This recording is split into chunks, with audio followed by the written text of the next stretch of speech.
All right, I'm gonna kick us off, everybody. Thanks for being here. My name is Ariel Cates. I'm the Director of Programming at Village Preservation. Just a little bit about us and our work. We have been documenting, celebrating, and fighting for the preservation of Greenwich Village, the East Village, and NoHo since 1980. We work to expand and extend landmark and zoning protections and stop inappropriate development, while also encouraging appropriate development in our neighborhoods.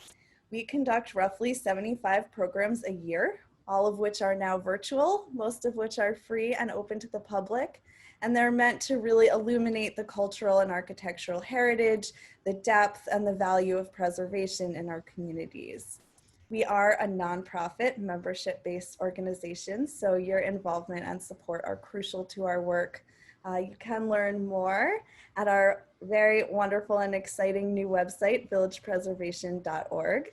And please consider becoming a member or making a donation if you're able at villagepreservation.org/donate. So just a little bit of Zoom protocol. I've already gotten to say hello to some of you in the chat, so thanks for that. I won't be visible during the event, but I'm still gonna be here and I'll be on the chat, so if you have any issues or thoughts, please feel free to use that. We certainly miss seeing all of you in person. And if you have questions for our guides, please use the Q&A function so that I can review all of those in one place following the presentation, so thanks for that. So I am very pleased to introduce Literary Pub Crawl. Literary Pub Crawl's in-depth knowledge and underground cult status has brought passion for history, literature, and drinking to the village since 1998. Their Greenwich Village tour is one of the oldest continuously operating walking tours in the village. Eric Chase is one of the co-founders of Literary Pub Crawl, and I'm going to turn this evening over to him, and he will introduce the team. There are lots of ways to learn more and get involved in Literary Pub Crawl, so I'm going to put a bunch of links in the chat so you can check them out. So Eric, Danielle, and Justin, take us away. Cool. All right, well, welcome everybody. We appreciate you taking the time. We've done a handful of these and we're still trying to work our way through perfecting the medium in our sort of style of presentation, which is not always a typical sort of documentary style presentation. So we'll hope you go along with our sort of off-color sense of humor, as you will. Like she said, we have been doing this since about 1998. I began as an actor with the company. And starting the tour and became a full-time guide. Full-time makes it sound like I get paid.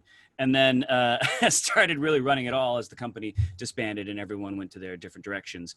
And I started as I was going through the research and really taking control of this, began to wonder where a lot of this information was coming from, because there was a lot of stories that other tours would share and it's sort of easy to find. And I really started digging in and realizing that there's a lot of misinformation. There's a lot of well-intentioned misinformation. And confusion. And so we've tried to both find sources and dig down to the truth, but also, you know, we want to do our own tongue-in-cheek style and in the end really sort of celebrate the literary connections, especially in Greenwich Village. We're almost all coming from a theatrical background and actors and directors and whatnot. So obviously there's a real affinity for the performing and the literary giants that were there in the village. I am joined today by Danielle Brockman, who is a wonderful, wonderful member of our team. She's part of the Broadway Drama League. So she's been dealing with all of this pandemic mess and everything that is done with Broadway and the Tonys and the planning the events and pre-planning the events and changing the events and adding new events, and been tirelessly working on that, as well, being very tired while she's been working on that. And she's been a guide with us for years. She had to take a sabbatical for a few years, and this has been a great opportunity for come back. And she's also starting to take on more of our social media. So if you do end up following us, you'll see more of her presence. And we're really, really thrilled to have Danielle with us here again on this tour. And then also I have Justin. We're glad to have, because his mom lets us use the basement to store things, so I kind of had to throw a bit of a bone on that one, so I apologize in advance for all of that. So that being said, we will be going back and forth between our presentation and what we have here. But being a literary pub crawl, we are trying to do our best as a virtual pub crawl. And so we would like to start off for those of you who want to join us in raising a glass. Yes. And actually, here, let me get you to some glasses because I have some branded glasses here. Just Oh yeah, can you hand me? Yeah, hand me one. got it. Excellent. Thank And- you. Got it. Okay. Awesome. And then I didn't bring And a beer. I can pour you guys a beer. Do you mind if I pour you a beer? Here I go. Yeah. Here I go. Let me just do that. Stuff going on here. All right. Good. And almost done. All right. There we go. So you Very guys should have yeah. beer. Excellent. Look Yeah, at that. very good. All 3 glasses out of 1 beer. How did we do that? Magic. The magic of the internet. It's So here's internet. to lying, cheating, stealing, and drinking. When you lie, lie to save a friend. When you cheat, cheat death. When you steal, steal the heart of another. And when you drink, think of us. And Cheers. welcome to the Literary Pub Crawl. And we will begin Have this our first. adventures here, once I find my share screen here, at the infamous White Horse Tavern. A second, and we should be... That's infamous, right? It's like more than Infamous. famous, More right? It's like, it's not just the infamous means. infamous, more than famous. Right. So here's one of the earliest pictures we were able to dig up on the White Horse Tavern. Now the White Horse Tavern is the one bar that has been on our tour since the very beginning of 1998. A lot of bars have changed over the years as the neighborhood has changed, as the clientele has changed, and the economics of the city has changed, and we've seen a lot of buildings get torn down or closed down or become more celebrity and whatnot. So the White Horse Tavern did remain with us up until the pandemic, and despite the much lauded, well, lauded makes it sound like it was a positive, but despite all the negative press with the new owners of the building and the management, we did manage to stay in there. They didn't butcher the inside. They did a little bit. They changed the flooring, so They all the kind of hardwood floors sanitized gone. it, right? They kind of Yeah, a little sanitized the inside. Yeah. Yeah. But here's a couple shot from the one from the 70s of the White Horse Tavern, and from the 60s. Sorry, I'm going a little fast there. There's 1975 shot that we found, and then one here from 1961. Now, the bar claims to be the second oldest bar in all of New York City.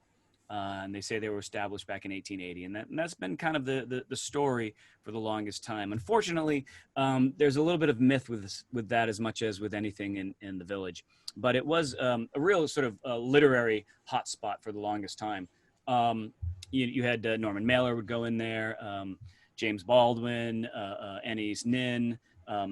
This is a more current shot of what it looks like right now. The original bar was just the one on the corner right there with the all above the horses, and then you can see there's 2 more buildings that are attached to it, and each of those got added on as time went on. I believe the middle one was brought in the late 50s, and then the third building was brought on in the 1960s. When the building was built, here's a new sign from the inside. Oh yeah, that's right. Sense of what they've kind of changed a little bit, and then these people were really having a great time on the tour, as you could probably tell. And then here we have a 1940s, and again, that 1930s and 1940s shot, I'm having a hard time seeing anything with the White Horse listed on it. I'm not seeing the pictures of the horses, Yeah, right. which again makes us speculate when it really kind of got established. When it was built in 1817. And when it was built, it would have been the very first building on that plot of land and in that whole section. Because at the, I'm going in the wrong direction here. As you can see from this map that I found from the 1802, I believe, Hudson Street ends at Christopher Street. So it's right under the TO of Christopher Street is the end of Hudson Street up until 1816. And then they eventually got permission to extend it all the way through Amos, Charles, Ogden, Hammond, and Bank, and all the way up to Greenwich Lane, which is off the map that I'm showing you right now. Amos is now 10th Street. Charles is now Charles Street. Ogden is Perry, and Hammond is 11th. So we would be right under the A and the M of Hammond Street, which is where this building was going to get built. And I managed to find this article here from 1816 that was talking about the approval they got to extend the Hudson Street, the extension, as you will. So this would have been the very, very first building built on that site. And it was built for a man named Daniel D. Smith. And here's a repeat of that 1930s shot. Now, Daniel D. Smith, he seemed to be a little bit politically active on like the lower level, like a D level player. He was never really aiming for the big leagues in politics. But for us, he was also a bookseller. So obviously a supporter and purveyor of literature. And he had several bookstores here. We actually found a very rare photo of him here that we managed to find that was colorized. You're not going to find this. This took a lot of digging here. It is totally legit, of Daniel D. Smith, the bookseller. But he was also a supporter and a purveyor of and I have to get this right, the Hygiene vegetable cures. Eric, we just lost half the people watching this because they had to look at this picture. Most of the people have left. Yeah, only your parents are left, Eric. No, they're gonna leave. And they just texted me they want to leave too. They're out. So there was this sort of quack medicine that was very popular for a while. It was the Hygiene vegetable universal medicine. It was basically a pill that was made. It was created by James Morrison, as shown here, who is described as being a British doctor, or more appropriately, a British quack doctor. And he basically believed that almost all of the ailments that people have were based on your bad blood. Bad blood's doing it all. Bad blood. And so the only possible cure for all of this is, of course, the purgation of bad blood through vegetable laxatives, which I'm sure all of us have experimented with at one point or another. Of course. You know, you experiment with all kinds of things in college. One of them was that. Exactly. I have purgated. I mean, who many hasn't? things. Yeah. Absolutely. But some people, this had a huge following, and of course, Daniel D. Smith, pictured here, was one of those people who was a big supporter and selling these pills alongside his books at his bookstore. Now, a lot of people didn't really buy into this vegetable laxative purgation process, and so we found a few images like this of the threats of this is what's going to happen to you if you take too many of these Hygiene universal vegetable pills. What does that have to do with a literary pub crawl? Very little, but it is a very fun picture. But it's fun. Yeah. Now, there is, again, some confusion. This was an article I found from 1925, and it does mention the White Horse Tavern. This was a relatively big raid during Prohibition that happened all through the city. So Emory R. Buckner was the district attorney of the U.S. at the time, and so Christmas Eve, they raided all sorts of major clubs all through New York City. A lot of them up in Midtown. And in the process, literally this morning, right before I had a chance to even change this, I found references to a potential White Horse Tavern on 48th Street. Ooh. Now, I know there's one on Bridge Street, right, and Wall Street. That's still running. That was not open during Prohibition. That's a whole other story of the Bridge Street White Horse Tavern. But apparently there may have been one on 48th Street. So I'm not even clear that this 1925 article is referencing the bar that we're talking about right now. What I do know is that in the 1890s, this address, 567 Hudson Street, also known as 302 West 11th Street, it's the same building, was owned by a Daniel McLaughlin. And Daniel McLaughlin was a board member for and again, I have to read this out, the Central Association of the Wine, Beer, and Liquor Dealers Association. I got that word perfect. The Central Association of the Wine, Beer, Liquor Dealers Association. It was so official that it was a double association. Right. Now, he was a board member of this, and his offices at that time, and his address was listed as 567 Hudson Street. So his connection with alcohol is where we begin to suspect where some of this suggestion of the White Horse Tavern being an old bar. But we have not seen any reference in the 1890s or the early 1900s of the White Horse Tavern at that address as of yet. Now, while this was Daniel McLaughlin's board member office, while he was doing board membery things, you also had a resident on the 302 side, boxer Johnny Gorman, who was sort of a small-time boxer of that neighborhood. But he, like many boxers, had a little bit of a violent streak, which is shocking, I know, to the sport, and a little bit of an alcohol problem. Which is rare when you're around alcohol. And put together, he had a little bit of an issue of coming home angry, especially if he was losing. He also had an issue where he was living with his wife and his mother-in-law, and his mother-in-law wasn't putting up with anything. And so apparently there was a big night where he came home and gave his daughter a shove, and the mother-in-law was like, "Oh no," and started smacking him, literally, like stereotypically smacking him with a frying pan, throwing plates and dishes at him until he's cowering under the table, begging for a truce, and he ends up getting arrested. And this was the drawing that they put in the paper when they were talking about Johnny Gorman's arrest. He was okay in the ring, but he wasn't much good against his mother-in-law. So do not anger your mother-in-law. No. Now, this picture here, I like for a couple of reasons. One, because it shows Jane Jacobs here at the White Horse Tavern. This stretch is known as Jane Jacobs Way on Hudson Street because she pretty much single-handedly saved Greenwich Village. And her writing about the development of cities and the need for, planning, urban planning, really were instrumental in shaping a lot of the cities worldwide. But she definitely managed to fight off some of the progress that was going to be happening in the village. So the village you know today is very much due to this woman in the center, and Jane Jacobs. And what's interesting to me, though, is this is 1961, and there's no imagery of Dylan Thomas. And at a certain point, this whole section was going to be rife with Dylan Thomas imagery. So I find it interesting that it was sometime later in the 60s where the White Horse Tavern began to realize that this is really where the market was, to draw in some of the new crowd.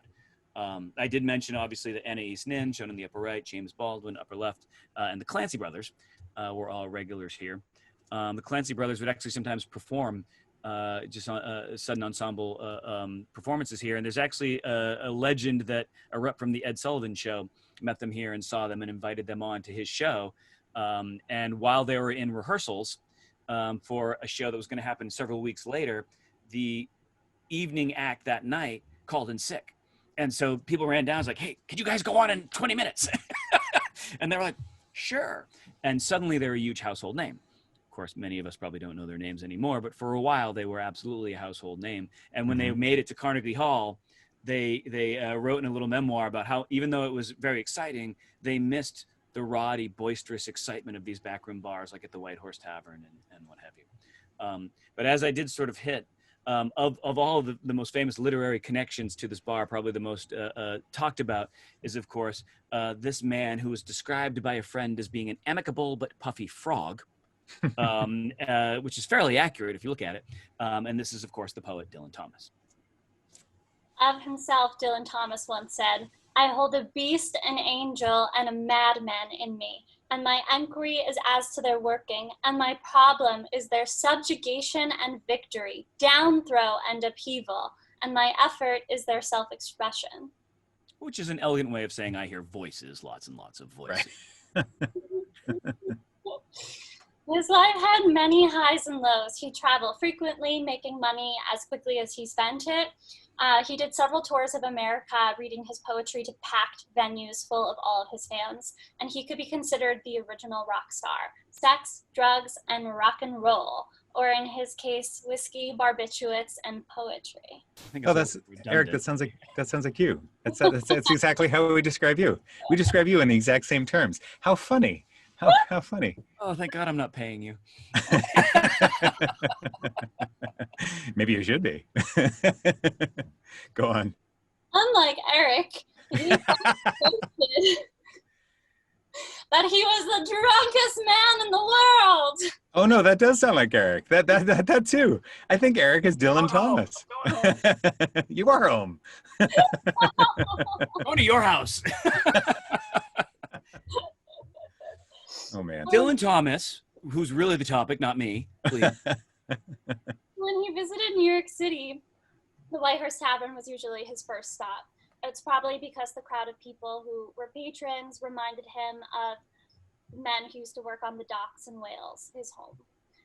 The White Horse was also the last stop of his life. Dum dum dum. That sounds so ominous. Dun dun dun. It was. On November 3rd, 1953, on his fourth tour of the U.S., only a few days after his 39th birthday, a very drunk Dylan Thomas left the White Horse Tavern and returned to the Chelsea Hotel, where he was staying with Liz Rytel, the woman who he was having an affair with. 18 straight whiskeys, a record, methinks. And then he collapsed asleep.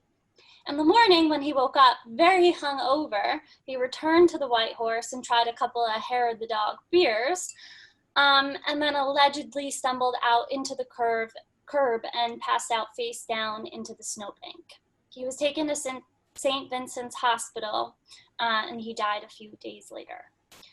So according to his death certificate, he died of an insult to the brain, but his liver was surprisingly in good condition. Yeah, because it was pickled, right? You know, you drink enough, certain organs are going to fare pretty well, but apparently not the brain. More pleasurable formaldehyde. Right. Right. It was later assumed that chronic alcohol poisoning is what was the cause of his death, but it is also said that Dylan Thomas died of being Dylan Thomas. He wrote so many great poems, but the most famous of his is probably the one which he wrote for his dying father. It goes like this. Do not go gentle into that good night. Old age should burn and rave at close of day. Rage, rage against the dying of the light. Though wise men at their end know dark is right, because their words had forked no lightning, they do not go gentle into that good night. Good men the last wave by, crying how bright their frail deeds might have danced on a green bay. Rage, rage against the dying of the light. Wild men who caught and sang the sun in flight and learned too late they grieved it on its way, do not go gentle into that good night. Grave men near death who see with blinding sight, blind eyes could blaze like meteors and be gay. Rage, rage against the dying of the light, and you, my father, there in your sad height. Curse, bless me now with your fierce tears, I pray, do not go gentle into that good night, but rage, rage against the dying of the light. Dylan Thomas. And Eric, why are we snapping? What's the purpose of this? Snapping is actually another great Greenwich Village tradition. And it comes from a popular beat hangout called the Gaslight Cafe, which for those of you watching The Marvelous Mrs. Maisel will know. Great show. Because they would have a lot of sort of acts and a lot of poetry readings and what have you. And the neighborhood was getting a little upset about all the raucous applause and laughter and cheers. And so during some of these poetry readings, in order to not alienate their neighbors, instead of clapping, they would snap. And so this sort of became attributed now to poetry readings, to poetry cheers, and of course was a little bit of an obnoxious attribute to some of the bohemians of the 60s when they were all turtlenecks and black berets. But needless to say, we honor that here for the Gaslight. But it's also a good segue because next to the Gaslight is, of course, the ever popular Kettle of Fish. Oh yeah, since we're moving on to another bar, let's have another toast, shall we? Indeed. Okay, I'll do it. Oh my. Oh, fancy toast. Dear Dorothy Parker would exclaim, I love to have a martini, 2 at the very most. 3 in them under the table and 4 in them under the host. Uh-oh. Cheers. Cheers. Terrible, terrible, terrible. Dorothy Parker, she did spend a little bit of time in the Village, and we don't get to talk about her as much. We tend to do a little bit more with her on our Times Square tour, which we hope to do virtually at some point soon. But it is interesting to not get into the details, but her ashes were finally returned to New York City. And Kevin Fitzpatrick, who is the president of the Dorothy Parker Society and leads some great tours, a lot of it focused on that World War I lost generation time period. But he had been instrumental in getting them returned to New York City. So that's kind of an interesting article that's been going around. But Danielle, why don't you tell us a little bit more about the Kettle of Fish, if you would, please? Yeah, so welcome. I have my own little bar set up here. Not quite the same, but we're gonna have to make similar color wall. So the Kettle of Fish is historically 3 bars in one: the Lion's Head, the Monkey's Paw, and Kettle of Fish. So we're gonna start at the Lion's Head. It was run from 1966 to 1993 by Judy and Wes Joyce, who was a retired cop, and was the city's premier watering hole for all types of journalists, from mainstream newspapers to the weekly Village Voice that had their office just next door.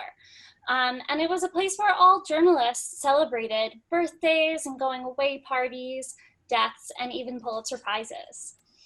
Bar patrons would include famous names from literature, politics, music, art, Langford Wilson could be seen scribbling down scenes from his plays in the corner.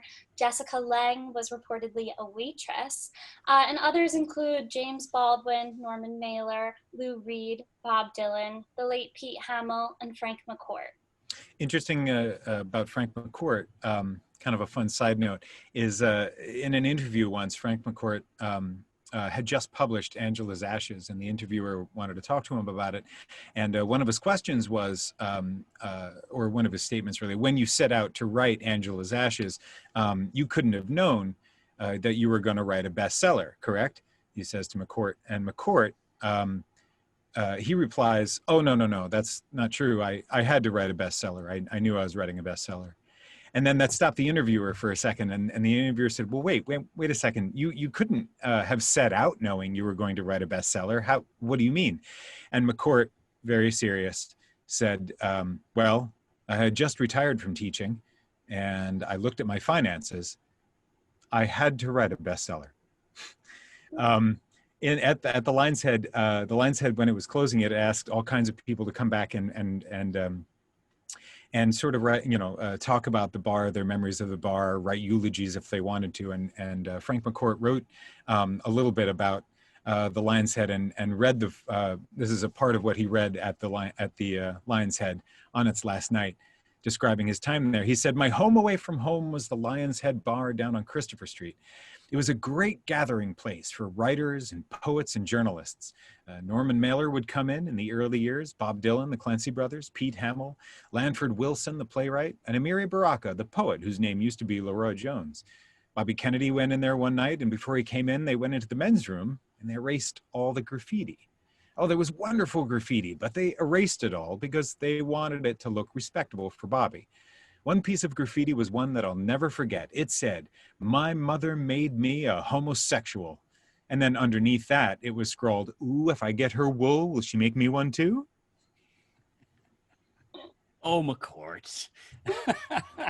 I'm not sure how good my mic is, but of course, this is right now the witching hour. My 5-year-old and 3-year-old are getting put to bed upstairs. And for those of you with children, you know what a common cooperative process that is. So I do apologize for any background noise that might be getting picked up right now. Noises, stomping, shouting, screaming. Exactly. Sure. Now, interestingly enough, we did want to do... Although that might be me, Eric. I might be doing those things too. So, a little...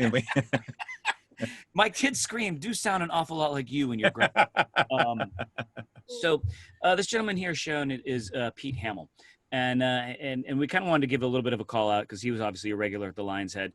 And also, for the longest time, we had a running joke on our tour about how our tour seemed like the death tour because everyone we were talking about were writers who had passed away. And for the longest time, Pete Hamill was one of our few living authors. And sadly, he just recently passed away as well. And he was a very accomplished journalist and memoirist and writer and real supporter of all things New York City and Greenwich Village. And he's pictured here outside of Patchen Place. And he was a regular at the Lion's Head for quite a long time. In fact, he went there sort of on its opening day, as Frank McCourt had mentioned in that quote. And he wrote about it in his book that he wrote called The Drinking Life, which is a memoir about his time in Greenwich Village, where he was struggling to be an artist and a writer. And he calls it a drinking life because it's also about his time as a drinker, then quitting drinking. Excuse me. Yeah. Cheers. Right. Like But he does have this great quote about the Lion's Head in there, and he writes, "I don't think many New York bars had such a glorious mixture of newspapermen, painters, musicians, seamen, ex-communists, priests and nuns, athletes, stockbrokers, politicians, and folk singers, bound together by the leveling democracy of drink." And if that doesn't sum up everything. I love that. I love that. The leveling democracy of drink. Yeah, so good. We need more leveling democracy in this country, I think. Everybody just talking to one another. It's great. But after the Lion's Head closed down, before the Kettle of Fish took over this location, there was a little bit of a tweener bar that was going on there. Yeah. So after it closed, there's another literary bar. So briefly, and it actually was named after a pseudonym that was inspired by a novel by none other than my favorite man, Casey Friedman. Kinky Friedman is a true Renaissance man, singer, writer, humorist, and politician, hailing from Texas and running for governor numerous times. He has a band called Kinky Friedman and the Texas Jew Boys with their hit song, They Ain't Making Jews Like Jesus Anymore. Legit. I imagine that Kinky is the patron saint of Weird Al. He always wanted to be a very serious writer, and during the 80s, he spent a lot of time writing dime store novels, mostly about himself as a detective, solving mysteries by bar hopping, chatting up the ladies, interviewing drunken regulars. It's called Greenwich Killing Time. It's not a literary classic, but it's really fun for us to read. Mainly because he does such a good job at describing bars that actually existed, that are historic and literary bars, such as the White Horse and Chumley's, may it rest in peace, and Bistro. I'll drink to Chumley's. Yeah, cheers to Chumley's. But apparently he was so good at writing with the style of the people that were like there that the owners of the bar were a little concerned, because he was truly writing the reputation of the types of people and the types of activities that were happening there. Yeah, apparently there was drug use that may or may not have been happening in What? allegedly, and since there were lots of police officers that liked to attend this bar because it was so much fun. It was kind of a sticky situation. So he ended up changing the name of the bar in the book to the Lion's Head to the Monkey's Paw. So when the Lion's Head closed, a couple of new owners bought it and actually opened up the bar under that name, the Monkey's Paw. But it was very short-lived. It's the only bar in the book with the name change, right? Like there's no other. Everything else is named exactly who and what and everything. Yeah, it's the only fictional bar in his books, and for a brief period of time, fiction became reality. But of course, they were not so good. They were not so savvy with their finances as they were with their clever names of bars. And in fact, some of that drug use may have been instrumental to their downfall. So the Kettle of Fish is obviously there in this location now at 59 Christopher Street. Originally, it was over on McDougal Street, and this is where some of these shots are here, right next to the Gaslight Cafe, of course. And it's an interesting story, actually, how it even moved to that location. So it was here through to about the 1980s. And then a gentleman, Patrick, moved here. He was actually coming to visit some friends from Wisconsin. He had coming for a long weekend. He'd bought a bus ticket and he had $40 in his pocket, and he started driving through all these neighborhoods in New York City and realized, I need to stay here. And so he never left. Now he only had $40 in his pocket, which granted in current money is probably $50. But at that time, that still wasn't a lot of money. So he was couch surfing for a while. He ended up getting a job here at the Kettle of Fish, bartending, and then they moved locations to 3rd Street temporarily. I believe the Fat Black Pussycat is the club that is there now, where it formerly was the 2nd location of Kettle of Fish. One of the reasons why they moved is that the owner of the bar and the owner of the building didn't get along. I know, a rare combination when it comes to landlord-tenant relations. And it got so ugly, apparently, that when the bar left at the last minute and they cleaned out and took all this, the very last day, the owner of the building grabbed the bar, dragged it out into the middle of the street, took out a chainsaw and started hacking up the bar in the middle of McDougal Street. That's how much he hated the bar and the bar owner. It was short-lived at 3rd Street, and then they were getting ready to sell the place and close down. And Patrick bought the name and the liquor license associated with it, and then needed to find a new home. And he told me that what he did is he ended up walking from Broadway. He just started walking north, writing down any address that he thought might be a viable place for a bar, cold calls, getting hung up on, getting some rude responses and whatnot. And finally, on a whim, he called the landlady's office who owned 59 Christopher Street and said, no disrespect to the Monkey's Paw, but if for any reason they ended up closing down, I hope you'd consider us as a viable tenant to replace them. And the receptionist said, can you hold, please? And so he held, as you do. And a few minutes later, she came back on and said, well, the city padlocked the bar this morning. Can you come by this afternoon? And awesome. They showed up and obviously took over. And he said that when they went in there, when they finally went in there to start setting up a few months after the Monkey's Paw had closed, it looked like the night before the police had raided a major cocaine party. It said there was mirrors and razor blades and a white fine dust everywhere and rolled up dollar bills and little packets. And, you know, for years they would keep finding more results of the Monkey Paw's financial issues during that time. Now it's sort of like an Easter egg hunt, except with cocaine. That's great. That's great. How festive. Hey, kids, come on over. Right, exactly. Oh, this is terrible. I think my Wow. mom's watching this, Justin. Oh, sorry. So I hope that laughter didn't blow out on my microphone here. So I'm picturing Jack Kerouac here, not just for any random reason, but that neon lit bar sign is, of course, from the original location of Kettle of Fish. And that neon sign is in the current location in the back room where the darts are. So if you ever want to shake it up and do your Kerouac pose and take a picture, you can do that. He was definitely a regular there at the Kettle of Fish. Here are some signs of some of the others there, Allen Ginsberg and Peter Orlovsky and a few others. Ginsberg without his beard. That's cool. I know, a young beardless Ginsberg. Yeah. You don't see it often. But it was interesting is for a while in the late 90s, Gap was using dead celebrities to sell their khaki pants. And so this was a very popular ad that they used for a while. And they cleared out these folks. And this woman right here is Joyce Glassman, who's also Joyce Johnston. And it was it was his girlfriend for a long time and was also sort of a minor member of the Beats. And she's written a few memoirs about that time being sort of the forgotten characters of the Beat movement. Now, the Kettle of Fish was also a bit of a rough and rowdy place. There was a couple of famous beatings that happened here at the Kettle of Fish. One, of course, was with Kerouac and his poet friend, Gregory Corso, because if you're going to start a bar brawl, you want a poet to back you up. Yeah, exactly. And that actually a poet is a good wingman. Exactly. Yeah, sure. But that actually spilled out into the street. It became very brutal. In fact, Kerouac was really beaten to an inch of his life, and was had to go off to a hospital afterwards. But the more interesting, in my mind, story was a fight between these two bruisers right here, Mr. Andy Warhol and Bob Dylan. And you can imagine just looking at these physiques, just how violent this fight must have been. Now, there's two different variations. Power in those biceps. There's two different variations of how this fight happened. Now, one of them. So the fight was about a woman named Edie Sedgwick. And basically, Andy Warhol told Edie that she should not date Bob Dylan. He said, Bob's going to break your heart. He's going to cheat on you. It's going to be all over the news. You'll be tabloid fodder. You're going to lose your privacy for a while. You're going to be heartbroken. It's just miserable. It's not worth the trade. Just don't do it. Bob Dylan took offense to this. He was like, nah, I'm a great guy. Which is... That was your Bob Dylan?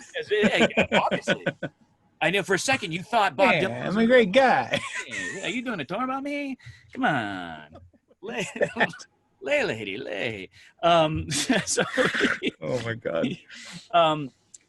So anyways, wow. Bob Dylan took offense. So one story is that Bob Dylan walks into the Kettle of Fish and sees Andy Warhol seated next to Edie Sedgwick. And that's words right. were exchanged, sleeves are rolled up, fighting wigs were snapped on, and then it probably came to blows, which is probably more the lines of like, not my face, not my hands, if at all. The more realistic version of this fight, also told to me by firsthand witness, these were both firsthand accounts that were told to me by people on the street in Greenwich Village, that what really happened is that Bob Dylan walked in, saw Andy Warhol next to the bar, and glared at Andy Warhol. Right, and I would be playing Andy Warhol. Andy Warhol sees Bob Dylan, glares right back at him. And Bob Dylan saw that ferocity and knew to hijack it out of there, or he was going to have bruised hands. So that is the sort of famous, if you will, beatings of the Kettle of Fish. Now, there's a lot of different writers that also went there, and we always like to pay a little bit of homage to some of the other lesser-known writers, because most people in the beat movements, they're talking about Kerouac and William S. Burroughs and Allen Ginsberg. That's sort of the triumvirate, if you will, of the main players. But pictured here, you have Mary Baraka and Diane De Prima, who are also two other prominent members of the beat movement who don't always get their due. And for a while, they were even a couple together. Diane De Prima once sort of said in an interview, what was it like being a woman in the beat movement? And she said, it didn't matter. I was in the beat movement. That was the only thing that mattered. Mary Baraka had a very different experience, I think. Yeah, nice answer. Yeah, that was a good segue, wasn't it? Yeah, that was great. That was your pickup. That was great. That was good. That was good. I liked it. I liked it. I'll try to pick it up better next time. So Mary Baraka used to be named Leroy Jones. As Eric said, everybody, when people talk about the Beats, they talk about, Burroughs, Ginsberg, Kerouac, and all the rest of them. But Amiri Baraka was really influential on. He was a really solid member of the Beat movement. He was really influential both in the literary world and amongst his peers. He became more heavily involved with the Beats, and they all sort of became friends after Baraka read the poem "Howl" by Allen Ginsberg. Starting out with the lines, "I saw the best minds of my generation destroyed by madness, starving, hysterical, naked," and then it gets way more naughty. Sounds like you, Justin. Justin. From there. But yes, yeah, I mean, that's what they all say about me. I don't know what that means. So he was so moved by Howl. He was so moved by this poem that he wrote a letter to Ginsberg. This letter was written on toilet paper, basically saying, "Are you for real?" And Ginsberg, of course, wrote back, "Yes, I am." And they struck up a correspondence, and Ginsberg eventually introduced Baraka to the larger Beat world and the rest of the writers and that group and that movement, etc.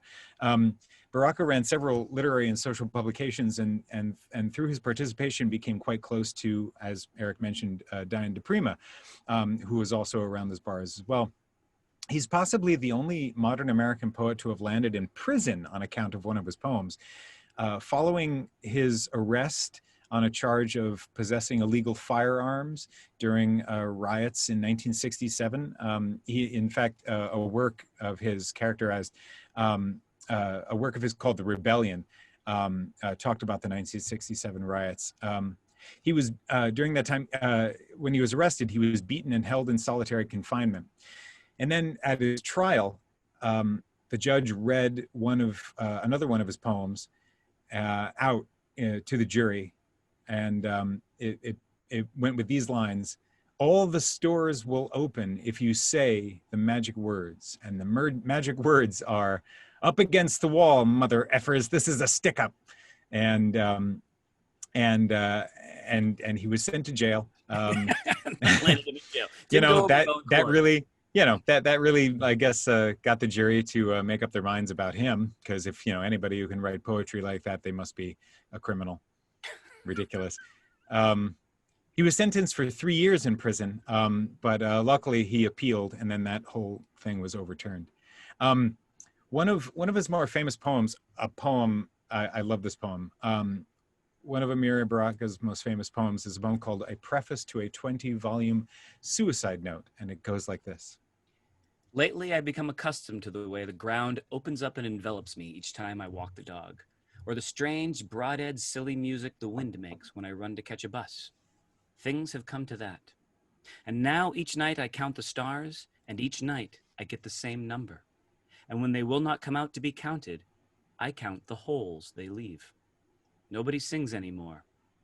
And then, last night, as I tiptoed by my daughter's bedroom, I heard her speaking to someone. But when I opened the door, there was nobody there. Only she, on her knees, peeking into her own clasped hands." Mary Baraka. I just snapped myself. And what I love about that poem is that there's this empty sadness, but then it ends with the hopeful mystery and innocence of a child, and especially a parent. So cool. That always kind of hits with me a little bit. It's a great poem. But that being said, we now move on to our last stop, which is, of course, Marie's Crisis Cafe. It's true. Marie's Crisis. We're going on to another bar, so we should have another toast. If you have a glass of something, raise your glass. Oh, cheers. This one, cheers. This one is, this toast goes like this. "Some Guinness was spilt on the barroom floor when the pub was shut for the night, when out of his hole crept a wee brown mouse, and he stood in the pale moonlight. He lapped up the frothy foam, and then back on his haunches he sat, and all night long You could hear the mouse roar, "Bring on the goddamn cat!" Cheers. I love how passionate you get about that toast. I can't tell which has more passion. Do not go gentle into that good night, or bring on the goddamn cat. Bring on that goddamn cat. I love the image of I picture Tom and Jerry. And so I picture Jerry like, you know, he never spoke, but I pictured, you know, this is like if Tom and Jerry spoke, this is what he would say.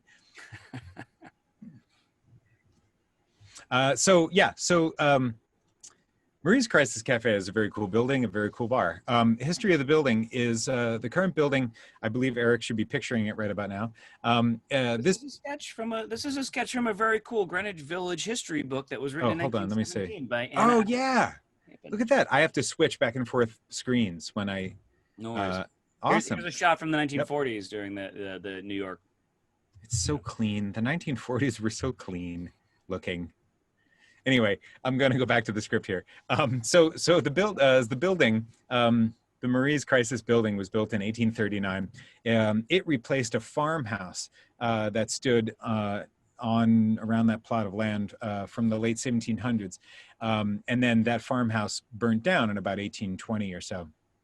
It's believed by some that portions of the foundation of the farmhouse still survived and that they were incorporated into the building that we see today. If you go down to Marie's Crisis, man, it sure looks like there's some old foundation there that must have been part of the old farmhouse. Also, a lot of the beams, if you go down in Marie's, a lot of the beams are much like they are in Grove Court, much like they are really around many parts of the village, are from decommissioned ships from the Hudson. You have all these, you know, we're a port town. And so you have all these wooden ships, and once you can't sail them anymore, you have all this lumber, and what else to do with them but to build buildings? The Marie's in Marie's Crisis refers to Marie Dumont. Marie Dumont was a very attractive French Austrian with an angelic voice. She was born in Vienna, which is a beautiful town. I've been there. It's awesome. You should go as soon as this COVID pandemic is over. Everybody go to Vienna. It's awesome. She moved to the States when she was about 11 years old, and she started working as a flower seller in a popular speakeasy at the time called Healy's Flower Shop. It's known as Pete's Tavern. She eventually worked her way up in the tavern, bar, pub world,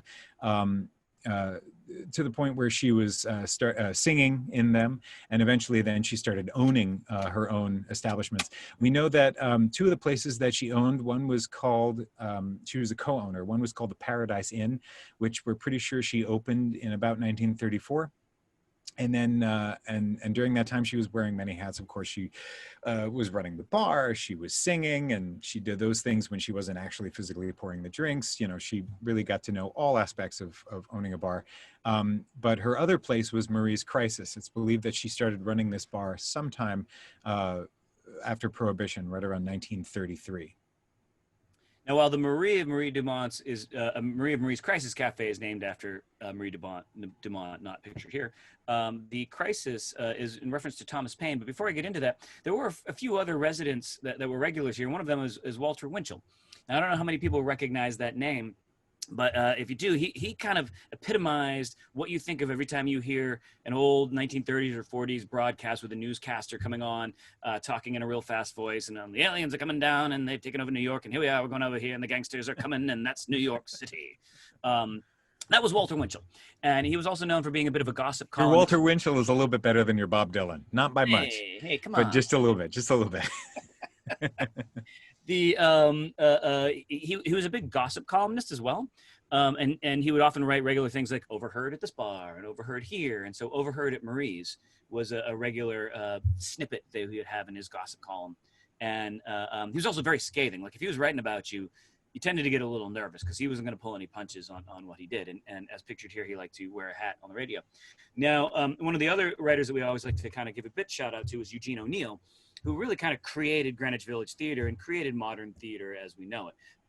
He was really writing about, well, many of the plays were these beautiful, extravagant musicals about kings and the wealthy and upper class and whatnot. He was writing about working class and immigrants and writing them about, you know, people he met in bars, especially there in Greenwich Village. And he really kind of changed a lot of American playwriting. And so those were two regulars that were there as part of Marie's Crisis Cafe.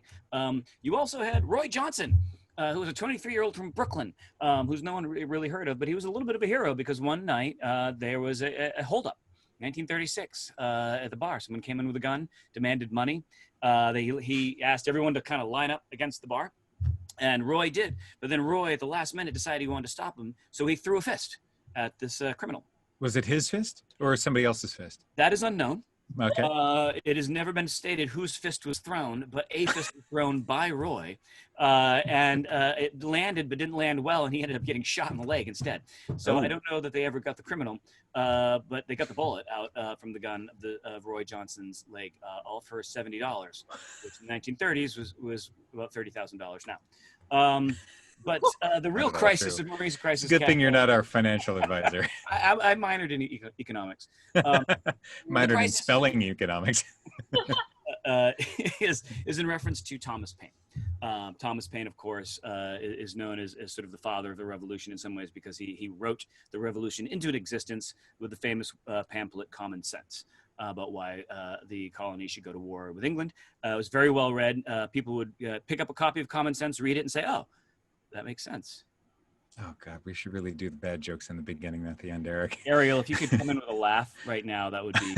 Oh yeah. If we have the studio audience laugh at that moment, that would really help us immensely. So he writes this. Everyone's like, "Yeah, the USA," and we go to war, and it's not doing well. And to Washington's credit, he was really good at fleeing late at night to save his troops and his cannons when he realized that he was facing ultimate defeat. As time went on, many of these soldiers who were signed up for 6-month or 1-year-long contracts were beginning to get disillusioned. They were basically, apart from the glorious cause, which they had signed up for, which was becoming less glorious, they'd also been promised food, payment, and clothing, none of which had been provided. And so after a series of defeats, several of these soldiers were barefoot because they had eaten their shoes, shivering in the winter with no money, going through a very early version of WTF. And George Washington literally thought he was about to lose his entire army overnight. And Thomas Paine is there in the camps with them, shivering, probably wearing his boots. And he writes the first of a series of papers called the Crisis Papers to sort of reinstill some vigor to this glorious cause. And it's read aloud to the troops. The first one is read aloud to the troops the next day. And I believe that is when they go off and win the Battle of Trenton, which is one of two victories that really kind of turned the tide of the revolution. And it's a very famous opening paragraph, which you may recognize. And it goes like this. These are the times that try men's souls. The summer soldier and the sunshine patriot will, in this crisis, shrink from the service of their country. But he that stands by it now deserves the love and thanks of man and woman. Tyranny, like hell, is not easily conquered. Yet we have this consolation with us, that the harder the conflict, the more glorious the triumph. What we obtain too cheap, we esteem too lightly. It is dearness only that gives everything its value. Heaven knows how to put a proper price upon its goods, and it would be strange indeed if so celestial an article as freedom should not be highly rated. And of course, that gets read aloud, and we win the war 10 or 12 years later. So, being sensitive to our timeline here, Thomas Paine is the reason why it's recognized there at Marie's Crisis Cafe as being that location is because the farmhouse that stood there is where he spent the last couple of months of his life. An avid frisbee thrower, as you can see here. He died at that location. They actually made a death mask of him. There's a whole story about his body, and we'd be happy to go into it for those who want to stick around a little bit later on. What happened to his remains? Some of which are buried under the bust of the statue here in his property up in New Rochelle. But you can see here from this map, so this is showing the neighborhood as it's changed a little bit, where you can see with the letter E is in the center of the picture on the left, is where the farmhouse stood. And it was really just kind of a footpath that went up there. And then eventually they turned it into a street and they called it Burroughs Street. And the street just south is Raisin Street. And that was during that is Burroughs Street, at a certain point, that there was the fire that burned the building down, and they built the new one onto Grove Street on that location. And then they changed Burroughs to Grove because they changed Raisin to Barrow, and they were concerned that Barrow and Burroughs was not going to be an easy combination of streets. And that's a little bit of how those street names came about. And then this is an image of the boarding house that he stayed at before he went to the Marie's Crisis location. So this is on Bleecker Street, and this was sort of his last known real residence until he passed away. And this is what that spot looks like now. Yep. Oh man. Yeah. I love that back and forth. And then, cool. you know, in 1923, they ended up putting a plaque on this building. Before it was Marie's Crisis Cafe, so you can kind of get a shot of the early 20s version of this building when it was only known as the site where Thomas Paine passed away. And here's that. So on that note, we do want to thank you for hanging in there for as long as you have with us here on this tour. And we hope that you enjoyed yourself at least half as much as we enjoyed making fun of each other. But, you know, I always like to end these tours because, you know, as time goes I'm glad on, you end these tours too, Eric. I'm happy about you ending these tours. It's a highlight. And when it was the, you know, when people ask like why we keep doing it with so many of these writers who are forgotten, or they're just names that you've heard of and never read, and the places are going away, as you see the buildings are getting torn down and turned into boutique shops, and there's so many more popular names that people want to hear about. The Sex and the City tour does really well. You know, Bob Dylan tours do really well. Food tours do really well. Like, why do we keep hanging on to this? And for me, it's because, you know, we forget how much the writing shaped the lives that we have every day. We forget how much these writers inspired people like very few other mediums to go out and live lives, to go on the road like Jack Kerouac, to fight for feminism, to do all of these things because they inspired by words, to go continue the revolution because of words, you know, and so much of where we're at is from these writers who we've forgotten. And I don't think that anything really captures it more than a poem that was written by a village resident. And I think it's very profound these particular days, and you'll recognize it at a certain point. But she wrote, "Not like the brazen giant of Greek fame with conquering limbs astride from land to land.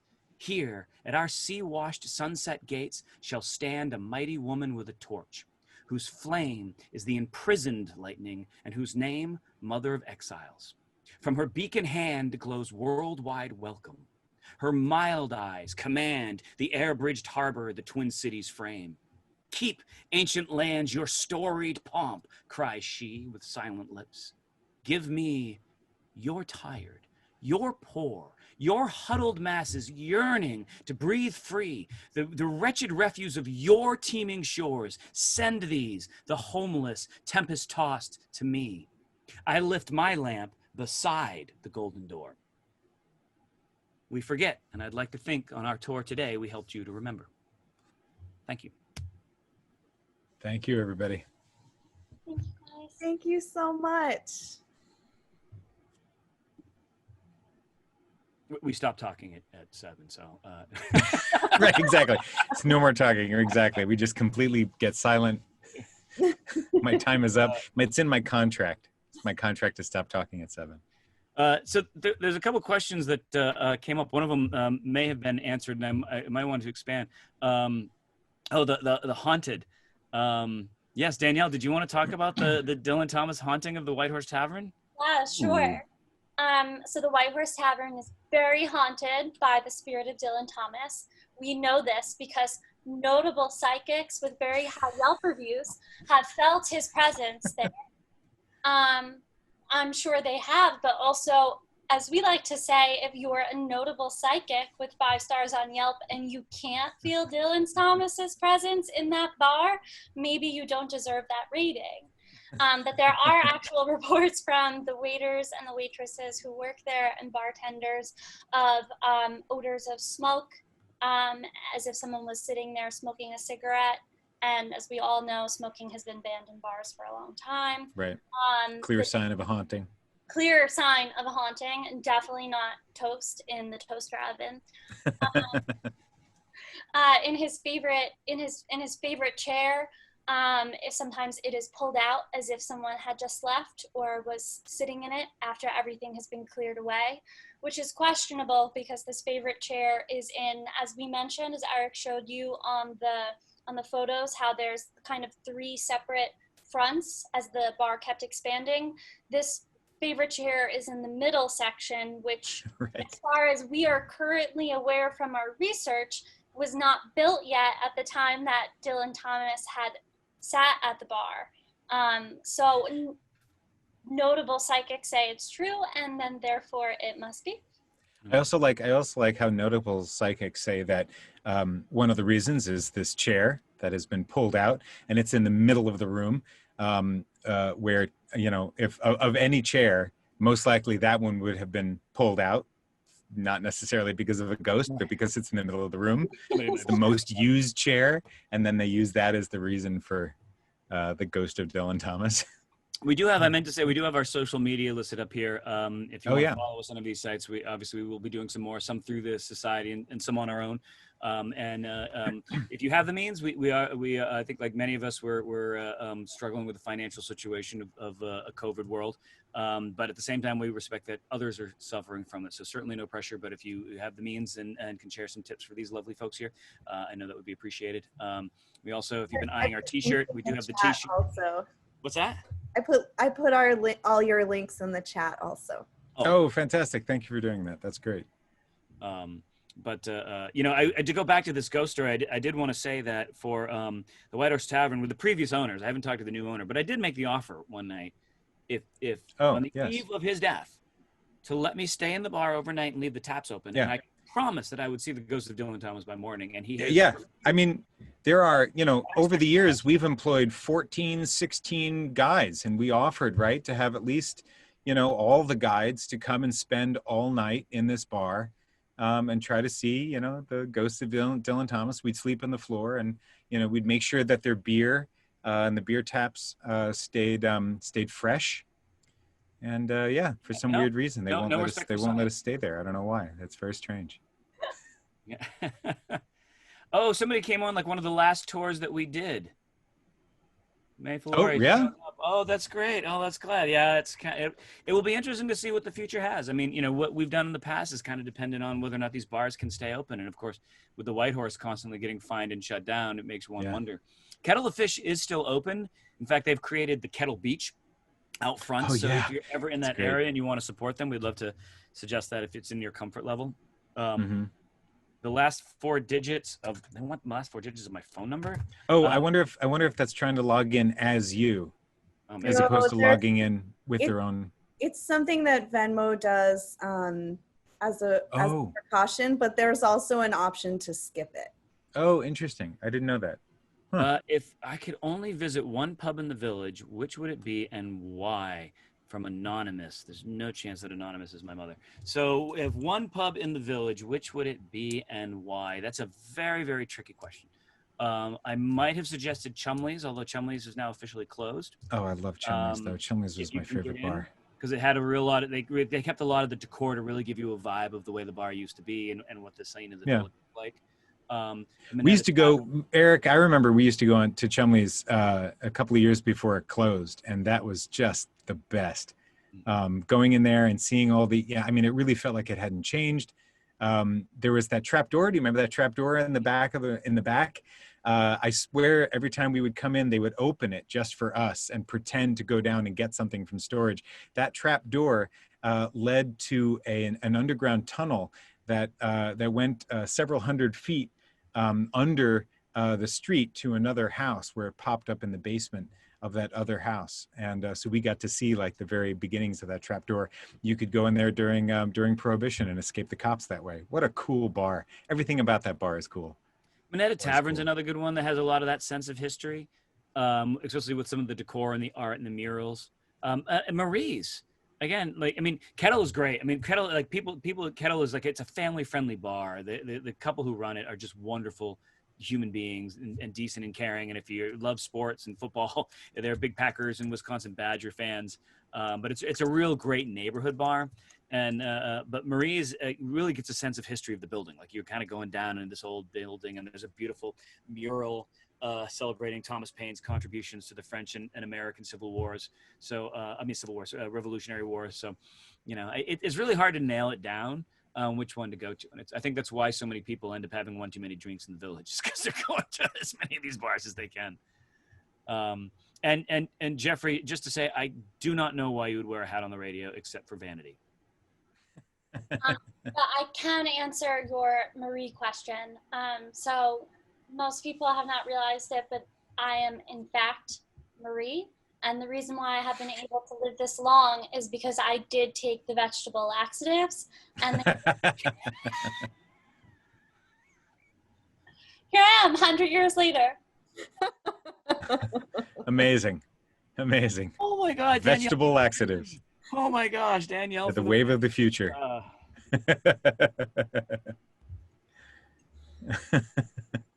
That's too funny. Mm-hmm. I'm trying to think of other questions. We have 68 people on here. We do. For those of you interested, and I understand, we try to keep it in an hour, but we do kind of enjoy a little bit of the story of Thomas Paine's body and what happened to it. Oh, yeah. And if people, feel free to shoot out any questions as they come through, and we'll type through, but to try to do it briefly and short. So when Thomas Paine died, he was buried in his property up in New Rochelle, in just a little grave that they dug there. And there was only a handful of people who showed up. There was this woman, Marie Dumont, who was taking care of him that last couple months. She helped carry him to that farmhouse. Margaret Bonneville. Marguerite Bonneville, yeah. Marguerite de Bonneville, thank you. Helped carry wow, the I body. have so many roles in this play. I know. Just those vegetable pills are amazing. So she was there with her son and a handful of some freed slaves, because he was an ardent abolitionist, and a Quaker who was doing the ceremony. So it was a very small, unattended ceremony, partially because he'd fallen into such disfavor with many of his contemporaries and with strong political machinations, because he was anti-religion, he was anti-slavery. That wasn't making him very popular in the way. There was a famous saying right around the time of Tom Paine's death. It went like this: "Poor Tom Paine, there he lies. Nobody laughs and nobody cries. Where he has gone or how he fares, nobody knows and nobody cares." That was like a famous saying that was making it the rounds right around Thomas Paine's death, which is amazing because he's one of those people who started our country, and by the time he died, he was such the revolutionary he wouldn't let up that he really tired people out, and then that's what people were saying about him. That blows my mind.